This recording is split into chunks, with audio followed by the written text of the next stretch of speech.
एक छोटे से गांव में दो दोस्त रहते थे, कुणाल और अनमोल। दोनों साथ खेलते, साथ खाते, पर एक बात में जमीन आसमान का फर्क था। कुणाल समय को हल्के में लेता था, जबकि अनमोल हर मिनट की कीमत समझता था। यार अनमोल, कल से पक्के तौर पर पढ़ाई शुरू करूंगा। आज तो मोबाइल पर गेम खेलता हूं। समय तो बहुत है अभी। कुणाल, समय कभी रुकता नहीं है। जैसे नदी का पानी एक बार बह गया तो लौट कर नहीं आता, वैसे ही बीता हुआ समय भी वापस नहीं आता। जो काम आज का है उसे कल पर मत छोड़। अरे छोड़ ना, तू भी हर बात पर ज्ञान देने लगता है। अभी तो जिंदगी पड़ी है। तभी ढोल नगाड़े की आवाज आती है।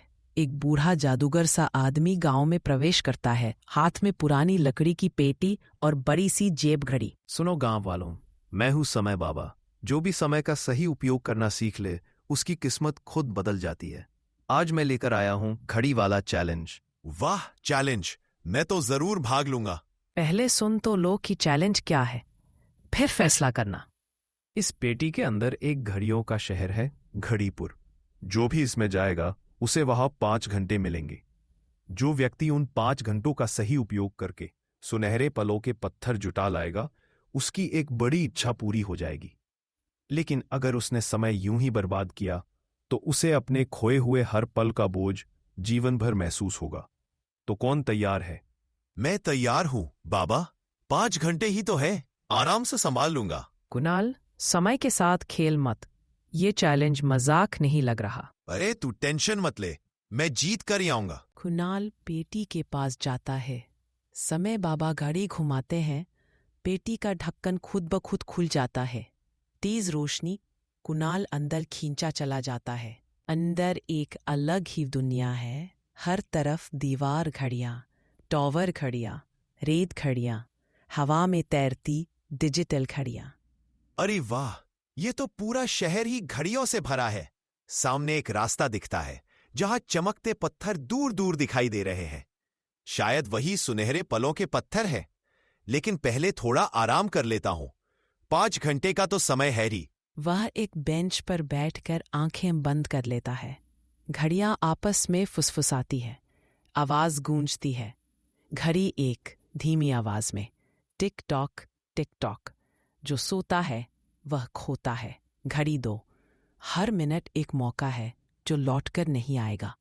कुछ देर की नींद, पर अंदर का कुछ देर असल में लगभग 2 घंटे हो जाते हैं। अरे कितना सो गया मैं। चलो अब पत्थर उठा लेता हूं। दूर देखता है, जहां पहले पत्थर साफ दिख रहे थे अब कुछ धुंधले पड़ गए हैं। कोई बात नहीं, अभी तो बहुत समय होगा। पहले जरा ये रंग बिरंगी घड़ियों वाला बाजार तो देखूं।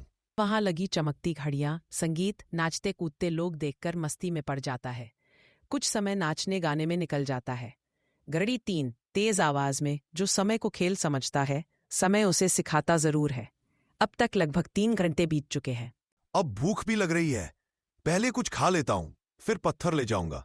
वह एक छोटे से ढाबे पर जाता है, खाना खाता है, गपशप करता है, फिर उठता है। अब कितना समय बचा होगा? शायद बहुत। अचानक ऊपर लगी एक बड़ी घड़ी बजती है, डन डन डन, और बीच के डायल पर चमकता है केवल 30 मिनट शेष। घबरा कर, अरे सिर्फ 30 मिनट, अब तो जल्दी करना पड़ेगा। वह भागता है। पत्थरों तक जाने के लिए 3 रास्ते दिखते हैं, एक सीधा, एक टेढ़ा मेढ़ा और एक चमकदार लेकिन खतरनाक सा। चमकदार रास्ता ही सबसे बढ़िया होगा। वह उसी चमकदार रास्ते पर दौड़ पड़ता है, पर बीच में भूल भुलैया, बंद गेट, घूमते प्लेटफॉर्म, रुकावटें। समय मिनट मिनट करके कम होता जाता है। गलत फैसले अक्सर जल्दबाजी में ही लिए जाते हैं। आखिरकार एक बड़ी घड़ी शून्य पर आ जाती है। घड़ीपुर की सारी रोशनियां धीमी पड़ती हैं और जमीन हिलने लगती है। नहीं, मुझे मौका और दे दो। बाहर शाम हो चुकी है। समय बाबा, अनमोल और कुछ गांव वाले खड़े हैं। तो कुणाल, 5 घंटे में कितने सुनहरे पलों के पत्थर लाए? बाबा, एक भी नहीं। मैंने समय सोने, मस्ती करने और गलत रास्ता चुनने में बर्बाद कर दिया। जब होश आया तब बहुत देर हो चुकी थी। यही तो जीवन की सबसे बड़ी गलती होती है बेटा। लोग समझते हैं कि समय बहुत है, इसलिए उसे यूं ही बहने देते हैं। पर 5 घंटे हो या 5 साल, जो समय चला गया वो सिर्फ याद बनकर रह जाता है। तूने सोचा पहले आराम फिर काम, लेकिन समय ने सिखाया पहले काम फिर आराम। कुणाल, मैं हमेशा कहता था ना, हर छोटा सा पल जैसे छोटा सा बीज होता है। अगर उसे सही समय पर बोया जाए तो बड़ा पेड़ बनता है, अगर उसे यूं ही फेंक दिया जाए तो कुछ भी नहीं उगता। तुम दोनों सही थे। मैं हर रोज पढ़ाई कल पर टालता रहा, मोबाइल, गेम, बेकार बातें, सबको ज्यादा अहमियत दी। आज पहली बार समझ आया कि समय सच में सोने से भी ज्यादा कीमती है। याद रखो बेटा, घड़ी की सुइयां कभी पीछे नहीं मुड़ती। यदि तुमने अपने समय को नहीं संभाला तो समय तुम्हें कभी संभलने नहीं देगा। बाबा अपनी घड़ी कुणाल के हाथ में दे दे के हैं। ये घड़ी कोई जादुई चीज नहीं है, सिर्फ याद दिलाने वाला साधन है।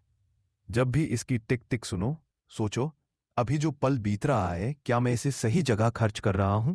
बाबा, आज से मैं हर मिनट को इज्जत दूंगा। अनमोल, चलो रोज तय समय पर पढ़ाई करेंगे, मोबाइल का टाइम कम करेंगे। मेरा सपना है कि मैं एक दिन बड़ा अफसर बनूं। अब समझ आ गया कि बिना समय की कदर किए ये सपना अधूरा है। बस यही समझना सबसे बड़ी जीत है दोस्त।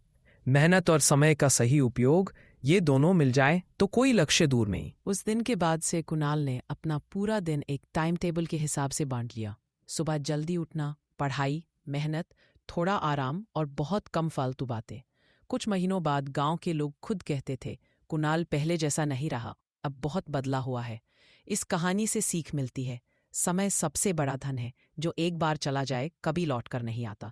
आज का काम कल पर टालने की आदत धीरे धीरे सपनों को दूर ले जाती है। जो व्यक्ति हर पल का सही उपयोग करना सीख लेता है, उसके लिए कोई मंजिल असंभव नहीं रहती।